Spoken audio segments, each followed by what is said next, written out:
ইমাম হোসেন রাদিয়াল্লাহু তাআলা আনহুর শির মুবারককে আসকালানে, বর্তমান ফিলিস্তিনের আসকালান শহরে দাফন করা হলো। দেহ এক জায়গায়, মাথা আর এক জায়গায়। সুবহানাল্লাহ পড়েন না?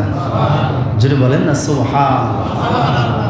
আসকালানে তাকে দাফন করা হলো সেই 61 হিজরিতে। কিছুদিন তার শির মোবারক ছিল শামে, কিছুদিন কুফায় ছিল, কিছুদিন শামে ছিল।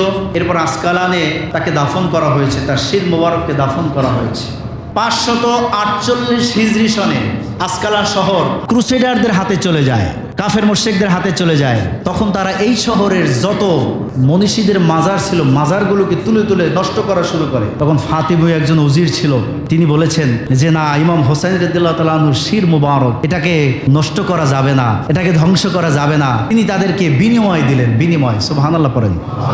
বিনিময় দিয়া স্বর্ণের একটি প্লেটের মধ্যে ইমাম হোসেন রাদিয়াল্লাহু তাআলা আনহুর শির মুবারককে তুললেন। সুবহানাল্লাহ পড়েন।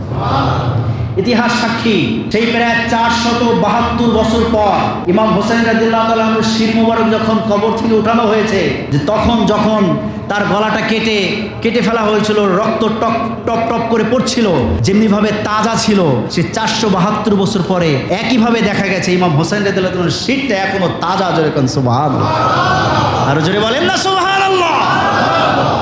সেখান থেকে ইমাম হোসেন রাদিয়াল্লাহু তাআলার শির মুবারককে নিয়ে আসা হয়েছে কায়রোতে, বর্তমান মিশরের ওল্ড কায়রো, যেখানে জামে আল আজহার মসজিদ আছে একটা, ইমাম হোসেন রাদিয়াল্লাহু তাআলার শির মুবারক সেখানে আছে। এখন হাজার হাজার লক্ষ লক্ষ মানুষ সেখানে যান, ইমাম হোসেন রাদিয়াল্লাহু তাআলার শির মুবারকের জিয়ারতে যান। সুবহানাল্লাহ পড়েন।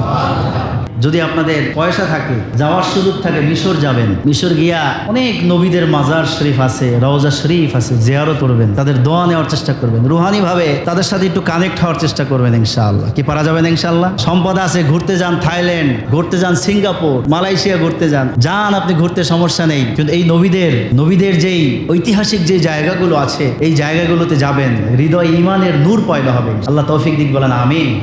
জোরে বলেন আল্লাহুম্মা আমিন। তো যাই হোক বাবাজিরা, আমার বন্ধুরা, ইমাম হোসেন রাদিয়াল্লাহু তাআলা আনহু তিনি কেন গিয়েছিলেন কারবালায়? সত্য প্রতিষ্ঠা করার জন্য। সুবহানাল্লাহ বলেন, জোরে বলেন না সুবহানাল্লাহ।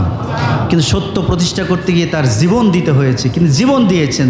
ইমাম হুসাইনের যে আত্মত্যাগ, জীবন যে ত্যাগ করে দিলেন, এটা কেন দিয়েছেন বলেন তো ভাই? সত্য প্রতিষ্ঠায়। কেন দিয়েছেন বলেন? জোরে বলেন, জোরে বলেন। হক প্রতিষ্ঠায়, দ্বীন প্রতিষ্ঠায় তিনি তার জীবন দিয়েছেন।